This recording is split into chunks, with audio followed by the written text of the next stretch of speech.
삶의 에너지를 줄입시다. 사랑합니다, 여러분. 지혜 디렉터 윤한석 목사입니다. 한 주간 잘 지내셨죠? 예, 반갑습니다.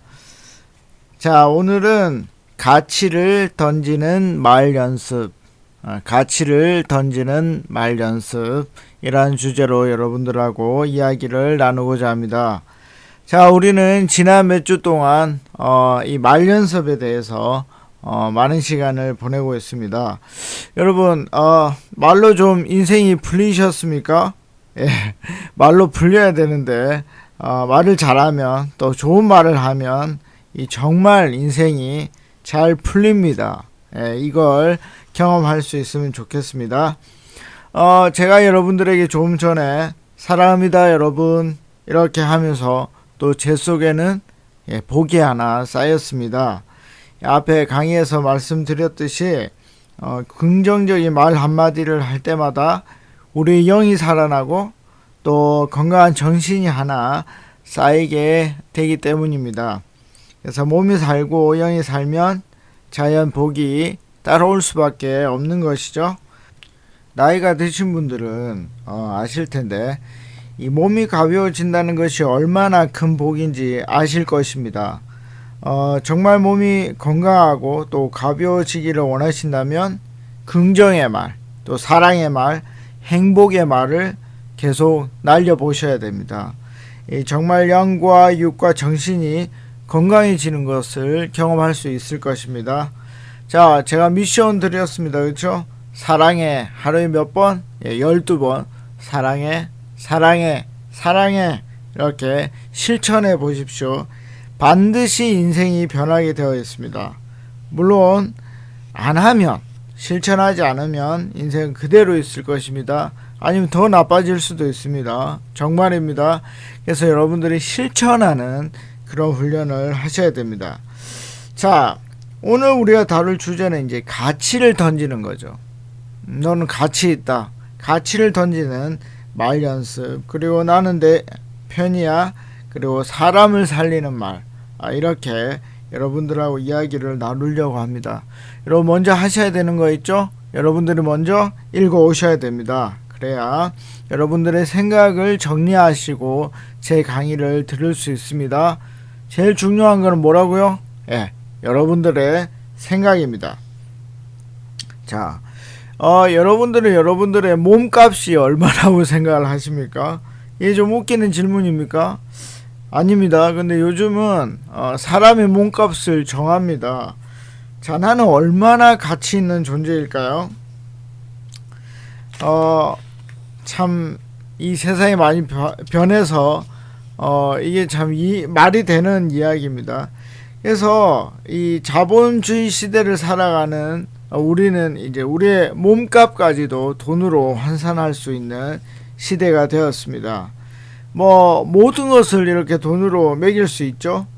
제가 좋아하는 박지성 선수, 이 축구 선수인데 일주일에 1억을 벌었습니다. 그러니까 1년이면 52주니까 52억을 번 거죠. 이 사람의 몸값은 52억이라고 많은 사람들이 말했습니다. 맨체스터 유나이티드라고 맨유에서 그 팀에서 7년 있었으니까 그 팀에서만 50 곱하기 7하면 어떻게 됩니까? 350억. 이 사람의 몸값이 이랬습니다. 전체적으로 따지면 훨씬 더 많겠죠. 자, 그리고 요즘 포털 사이트에 재미있게 등장하는 부동산이 제일 많은 연예인 커플에서 예전에는 장동건 고소영 부부가 제일 부자였다 합니다. 근데 요즘은 지난 시간에 나왔던 레인과 김태희 커플이 제일 부동산이 많다고 합니다. 그러니까 이제는 이런 부부, 커플 이런 것도 다 이렇게 돈으로 이렇게 환산할 수 있는 그런 시대가 되었습니다. 여러분 사실 부럽지 않습니까? 다른 거 다 빼고라도 이 사람들은 돈 걱정은 안 하겠죠? 부러우신 분들이 꽤 있을 것입니다. 이렇게 사실 우리 주변에서도 이렇게 돈으로 사람이 가치를 매기는 일들이 꽤 있습니다. 이번에 공무원 됐지? 참 잘 됐네. 굉장히 안정적이잖아. 이제 넌 된 거야. 야, 이번에 그 3땡 전자에 들어갔다며. 대단해. 좋겠어. 이제 다 된 거야. 여러분, 의사, 교사, 변호사, 이 모든 가치는 뭐에 달려있죠? 예, 안정적인 수입에 달려있는 겁니다. 그럼 이거 부인할 수 있습니까? 자, 이 다음에 나오는 어떤 카피가 있습니다. 한번 들어보십시오. 나는 사람의 가치를 매기는 일을 했었다. 한 사람의 목숨 가치는 대개 3만에서 4만 유로. 이미 나이가 든 목숨이면 3만에서 4만 유로 사이에 오가고, 만약 어린아이라면 2만에서 2만 5천 유로 사이이다. 만약 227명의 다른 목숨과 함께 비행기를 타고 가다 추락한다면 10만 유로가 더 추가된다. 그렇다면 우리 인생의 가치는 얼마일까? 이게 이제 어떤 책의 광고 카피입니다. 여러분, 실제로 사람의 목숨값을 책정하는 사람이 있다고 합니다. 그게 직업이라고 합니다. 여러분, 그럼 나의 가치는 얼마나 될까요? 그래서 자본주의 사회에서 사람들은 자기의 가치를 높이기 위해서 뭘 하기 시작했겠습니까? 예, 돈을 모으기 시작한 겁니다. 그래서 이런 말들을 자주 듣습니다. 너 이번에 어디서 근무하냐? 국경 없는 의사회요. 아, 그래? 뭡니까 이게? 가치가 없다는 거죠. 왜 가치가 없습니까? 국경 없는 의사회에서는 돈을 벌 수가 없기 때문이죠. 뭐 돈만 못 법니까? 테러 집단에 납치될 수도 있고 질병이 죽을 수도 있잖아요. 그러니까 국경 없는 의사회는 가치가 없는 겁니다. 자, 너 이번에 사법고시 됐지? 앞으로 뭐 하고 싶으냐? 인권 변호사요. 그래? 그래. 뭡니까 이게? 자, 안 좋다는 얘기죠. 예. 이렇게 돈을 쫓아 살아가는 일들이 요즘 정말 많습니다. 그런데 이런 일은 사실 2000년 전에 예수님이 살았던 시대에도 그랬습니다. 그때 이제 삭개오라는 사람이 있었거든요. 이 사람은 돈만 쫓아 살았습니다. 왜냐하면 그 사람이 여러 가지 컴플렉스가 있었어요. 그래서 그 컴플렉스를 극복해내려면 내가 남보다 돈을 훨씬 많이 모아야 되겠다, 이렇게 생각을 한 겁니다. 그래서 돈을 많이 모을 때까지는 딱 돈 버는 일에만 집중하기로 그는 결심을 했습니다. 그래서 친구고 뭐고 다 필요 없어. 돈만 모으면 돼. 돈 모으면 친구도 뭐든 아마 다 올 거야. 이렇게 계산을 했습니다. 그러다 보니까 어떻게 됐겠습니까? 주위에서 그 사람을 이런 말로 일컫기 시작했습니다. 에이, 버러지 같은 놈, 돈귀신, 돈독이 올라가지고 더러워라 더러워. 재밌죠? 사람들이 다 떠나버렸습니다. 이제 정말 돈이 많아졌습니다, 삭개오가. 그런데 희한하게도 친구가 없는 겁니다. 그래서 삭개오는 집에서 다짐했습니다. 나 친구 그딴 거 필요 없어. 친구 뭐가 필요해? 필요해. 메아리입니다. 집이 너무 넓어가지고 메아리가 칠 정도로 집이 큽니다. 큰 부자입니다. 집이 이렇게 크고 화려한데 삭개오는 외로운 겁니다.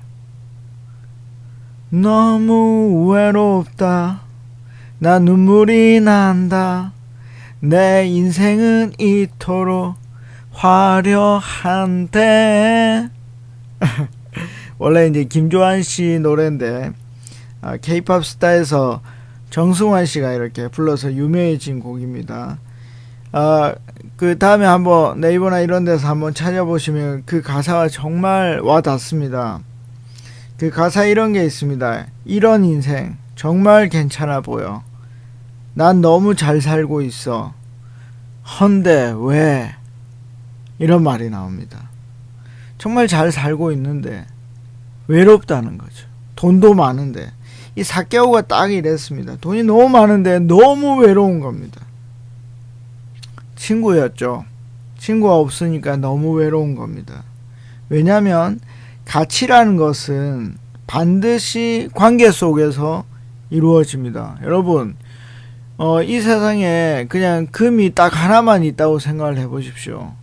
그럼 그것은 아무 가치를 책정할 수가 없습니다. 왜냐하면 관계가 이루어지지 않기 때문입니다. 상대방이 있어야 내 가치가 있든 없든 그게 형성이 되는 것이죠. 그래서 삭개오는 가치가 없었고 정말 외로웠습니다. 그런데 이런 소문이 들리는 겁니다. 예수라는 사람이 있는데 이 사람의 친구는 죄인들, 창녀들, 순 도둑놈들이 다 친구다. 이런 소문이 들린 겁니다. 이 삭개오는 이제 마지막이라고 생각을 했죠. 내가 이 사람은 한번 만나보고 아니라고 생각하면 나 이대로 그냥 친구 없이 산다. 이렇게 생각을 했습니다. 어느 날 이제 삭개오가 있는 그 동네로 이제 그 예수님이라는 사람이 왔는데 삭개오가 키가 작았단 말이에요. 그래가지고 예수님 주위엔 너무 친구들이 많아가지고 예수님이라는 분을 이 키 작은 삭개오가 볼 수가 없었던 겁니다. 그래서 나무에 올라갔죠. 그런데 갑자기 그 지나가던 예수님이라는 사람이 생소한 이름을 부르기 시작하는 겁니다. 삭개오야, 삭개오야, 내려와라. 처음 듣는 소리였습니다. 삭개오가 누구지? 삭개오는 삭개오가 누군지 몰랐습니다. 왜 그랬을까요? 잊혀진 이름이었습니다. 삭개오의 이름 뭐죠? 돈기신, 더러운 놈, 재수없는 놈. 이게 그 사람의 이름이었습니다. 그래서 삭개오는 자기 이름 들어도 그게 자기 이름인지 모르는 겁니다. 너무 잊혀진 이름이라서요. 그런데 예수님은 그 삭개오라는 이름을 다시 가치 있는 이름으로 불러주셨습니다. 삭개오야, 내가 내 집에서 오늘 밤 자야겠다. 여러분, 삭개오가요, 인생이 바뀌었습니다. 여러분, 삭개오의 인생 최대의 목표가 뭐라고요? 돈이었습니다. 돈. 그런데 삭개오가 뭐라고 얘기했는지 아십니까? 예수님, 제 재산의 절반을 내놓겠습니다. 제가 혹시 착복한 돈이 있으면 4배로 갚겠습니다. 그 얘기는 뭐냐면 절반만 예수님께 재산으로 주겠다는 게 아니에요. 착복한 게 많기 때문에 4배로 갚으려면 나머지 반이 필요한 거야. 그러니까 이 얘기가 뭐냐면 제가 당신이 내 이름 삭개오, 가치 있는 이름으로 불러줬기 때문에 전 재산을 내놓겠다 이 말이에요. 여러분, 가치를 인정해주는, 가치를 던지는 말은 사람을 살립니다. 사람을 사람 되게 합니다. 참 사람이 되게 합니다. 넌 정말 좋아. 넌 좋은 사람이야. 넌 나에게 참 필요한 사람이다. 아빠는 내가 내 둘째 아들이라서 참 좋아. 제가 제 둘째에게 했던 말입니다. 그 사람의 존재 가치를 알리는 말을 해주십시오. 그 사람이 바뀝니다. 사람은 자신의 가치를 느끼는 순간 다른 삶을 살게 됩니다. 가치를 인정하는 말을 하는 순간 두 사람이 살아납니다. 그 말을 듣는 사람이 살고 그 말을 하는 사람이 살아나게 됩니다. 자, 오늘 당신의 가치 있는 말이 필요한 사람이 누굽니까? 여러분, 즉시 말해 주셔야 됩니다. 왜 그렇죠? 인생은 너무나 짧기 때문입니다. 자, 이제 다음으로 이제 우리가 다루고자 하는 주제가 이제 마지막 주제하고도 연결되는데, 눈높이를 맞추는 말을 해야 된다는 겁니다. 눈높이를 맞춰야 됩니다. 그렇게 눈높이를 맞춰서 말을 해야 됩니다. 이 부모님들이나 직장 상사 이런 위치에 있는 분들은 반드시 눈높이에 맞는 말을 해주셔야 됩니다. 그렇게 하면 정말 신나는 일들이 일어날 겁니다. 저는 이제 굉장히 특이한 목사라서 교회를 키즈 카페, 아이들이 가는 카페 놀이터로, 실내 놀이터로 만들었습니다. 재밌죠? 교회가 놀이터입니다. 예, 물론 망했습니다. 자, 키즈 카페를 하다 보면은 아이들이 얼마나 개념 없이 나쁜가를 알 수 있습니다. 제가 이제 계속 지난 시간부터 어린이 비하 발언을 하는 것 같지만 실제로는 그렇지 않습니다. 이 아이들이 순수한 면이 있습니다. 그런데 그게 이제 사실은 세상의 그 경험, 험한 세상의 경험이 없어서 그렇지, 그게 있으면 어른처럼 순수할 수가 없는 거죠. 그냥 바로 예로 한번 들어가 보겠습니다. 이 아이들이 자기가 갖고 싶은, 또 가지고 놀고 싶은 장난감이 있으면 가서 확 빼앗아 버립니다. 힘으로 안 되면 이 눈을 쥐어 박아 버립니다. 아니면 이빨로 뭅니다. 이때부터 어떤 전쟁이 일어나냐면 엄마들의 전쟁이 일어납니다. 이제 쥐어 박힌 엄마가 이제 코치를 합니다.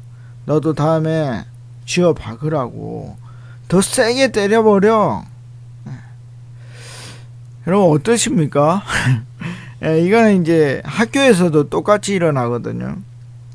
이 집단 따돌림을 당하는 아이에게 부모가 보통 그래요. 너도 그렇게 하지 말라고 소리치라고, 소리치면 될 거 아니야, 이렇게 말을 합니다. 근데 이제 이미 당한 애들은 사실은 약한 아이들입니다. 힘이 없는 아이들입니다. 만약에 힘이 있는 아이들이면 당하지도 않습니다. 또 그 아이들은 사리 분별을 다 할 수 있는 어른들도 아니거든요. 근데 여러분 정말 솔직하게 생각해 보십시오. 어른들도 자기보다 힘이 강한 사람들한테 정말 고함 칠 수 있는지 쉽지 않은 부분입니다. 그래서 우린 반드시 뭐 해야 된다고요? 그 아이의 눈높이에 맞춰서 말을 해줘야 된다는 거예요. 잘 참았어. 많이 아팠지? 잘 참은 일과 많이 아팠던 일을 동시에 그 아이의 눈높이에 맞춰서 말해주는 겁니다. 아빠가 나중에 장난감 찾아다 줄게. 지금은 이거 가지고 놀자. 또 아니면 이렇게 말할 수도 있습니다. 아빠가 나중에 사줄게. 혹시 돈이 여유가 되시는 분들은 그렇게 말할 수도 있습니다. 그리고 집단 따돌림을 당한 아이들에게는 같이 안아주면서 우는 겁니다. 미안해. 아빠가 같이 있어주지 못해서 정말 미안해. 엄마가 네 마음 몰라줘서 정말 미안해. 눈높이를 맞춘다는 것은 그 아이와 함께 하는 겁니다. 그 아이가 생각하는 그 생각에, 행동에 내가 함께 들어가는 겁니다. 그러니까 그 사람의 입장이 되는 거죠. 그럴 때 위로가 되고 변화가 되는 거죠. 저희 집사람이 직장에서 아주 힘든 사람들 때문에 참 힘들었던 일들을 토로할 때가 있습니다. 그럴 때 제가 그렇게 말해줍니다. 아이, 내가 있었으면은 싸워줬을 텐데. 아이, 정말 나 말빨 짱이잖아. 이렇게 뭐 같이 해줍니다.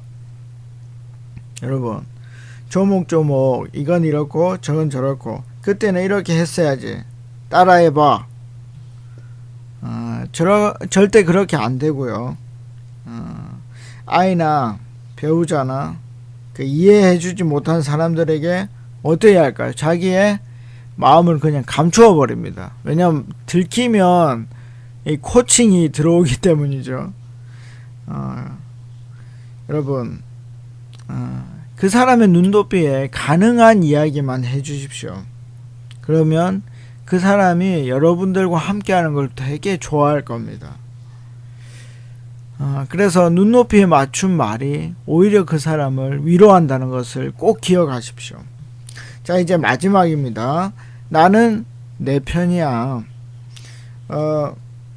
이제 성경 말씀이, 잠언 말씀이 좋아서 한 구절 읽어 드리겠습니다. 잠언 10장 32절. 의인의 입술은 기쁘게 할 것을 알거늘. 이게 뭔 말이냐면요, 상대방이 기뻐할 말을 안다는 겁니다. 누가요?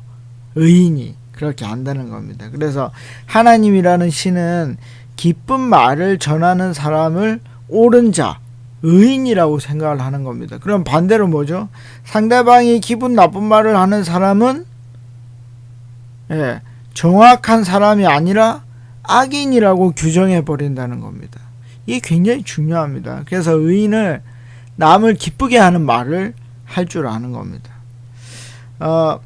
사람들이 자기가 독한 말을 하면서 스스로 내가 너를 위해서 이런 말까지 하는 거야 라고 잘못 생각하는 분들이 많습니다. 여러분, 절대 그렇지 않습니다. 그런데 정말 사람을 살리는 말은 희망을 주는 말입니다.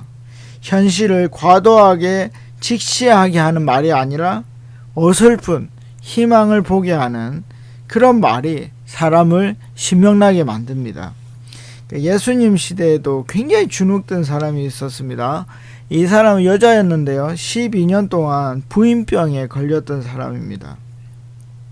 이 사람이 너무 낫고 싶어서 이런 소문이 있었거든요. 예수님의 옷자락이라도 만지면 낫는다. 그래서 이 여자가 조용히 와서 예수님의 옷자락을 만졌습니다. 어떻게 됐겠습니까? 나았습니다. 놀랍죠? 나와버렸습니다. 보통 이제 만성병이 있으면 뭐 한 12년 정도 정말 아프면 어떤 병원에 가도 어떤 의사를 만나도 안 나오면 사람은 보통 우울증에 걸립니다. 이건 뭐 반드시 그렇습니다. 안 걸린 사람은 기독교에서 말하는 성령 충만한 사람입니다. 이 여자도 마찬가지였겠죠. 온갖 의사에게 다 찾아다녔을 것입니다. 돈도 다 날리고. 그러나 낫지를 않았죠. 그래서 트라우마가 있었고 정말 마음속에 큰 깊은 병이 있었을 것입니다. 여러분, 트라우마는 몸은 그 상황에서 빠져나온 거예요. 그런데 정신이 그 상황에서 아직도 빠져나오지 못하고 그 어려운 상황에 있는 것 같은 겁니다. 그런데 예수님이 굳이 이 여인을 많은 대중들 앞에 세웁니다. 예수님 굉장히 독특하신 분이시거든요. 그래서 이렇게 말을 합니다. 나에게서 어떤 능력이 나갔다. 도대체 누구냐? 이렇게 말했습니다. 여러분, 이 트라우마가 있는 여자 나오겠습니까? 근데 예수님은 가만히 있겠습니까? 예수님이 누구냐? 계속 누구냐 하는 겁니다. 자, 그렇게 하면 누가 움직입니까? 약한 사람이 움직이게 되어 있습니다.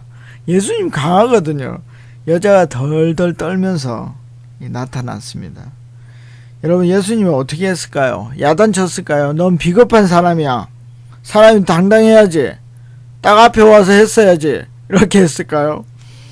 아닙니다. 예수님이 이렇게 말해 줬습니다. You did it.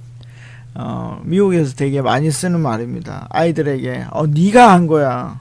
예수님이 You did it 그랬습니다. 내가 한 거야. 참 잘한 일이야. 너는 완전히 이제 나았어.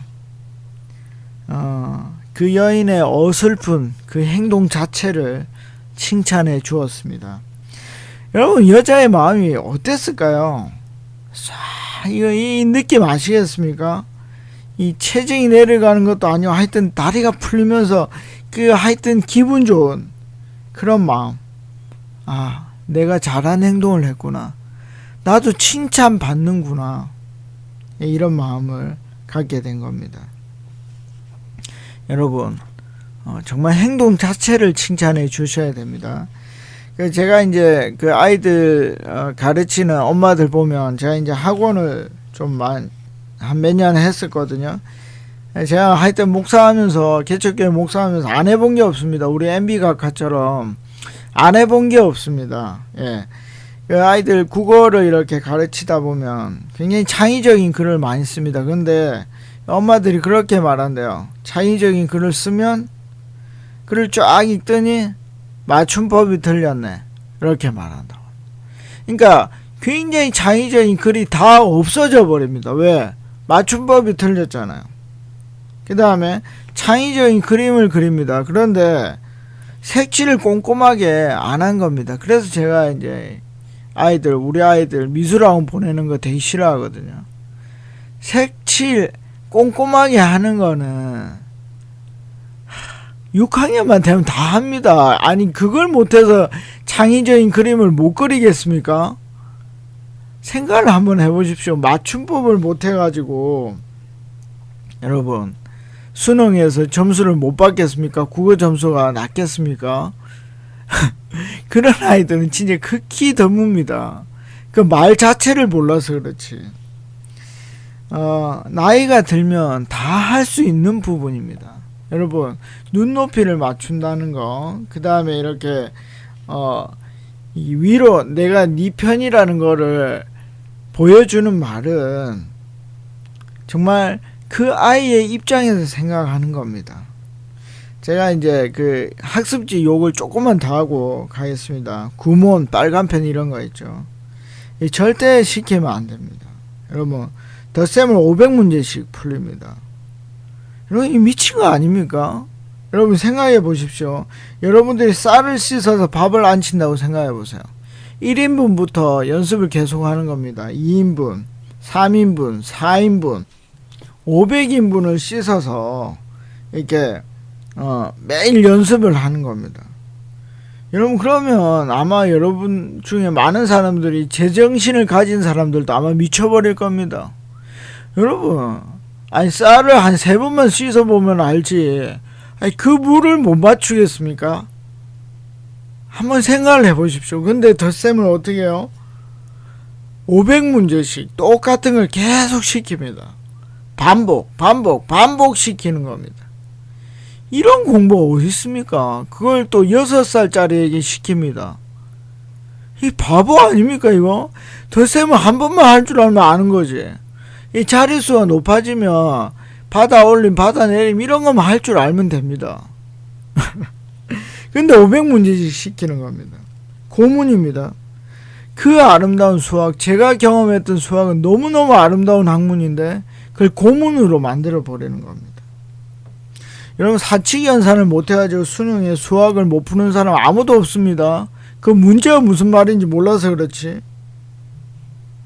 여러분 창의적으로 그림을 그리면 그거 자체를 칭찬해 주십시오. 창의적으로 글을 쓰면 그 자체를 칭찬해 주셔야 됩니다. 여러분 정말 그 아이가 행복해 할 겁니다. 정말 이 그림은 너무 창의적이다. 야 이런 생각을 어떻게 해냈어? 네 글은 정말 창의적인 글이야. 말해줘야 됩니다. 내가 네 편이라는 거죠. 그러면 그 아이가 살아납니다. 자, 그 다음에 이제 평안을 빌어주는 겁니다. 여인은 이제 지금 이 순간 나왔지만 사실 앞으로의 삶은 험난합니다. 왜요? 돈도 다 당진했겠죠? 그리고 뭐 시선이라고 좋겠습니까? 예. 근데 현실을 말해주지 마시고 그냥 좋은 미래를 보게 하는 겁니다. 평안을 빌어주는 겁니다. 내가 기도할게. 파이팅!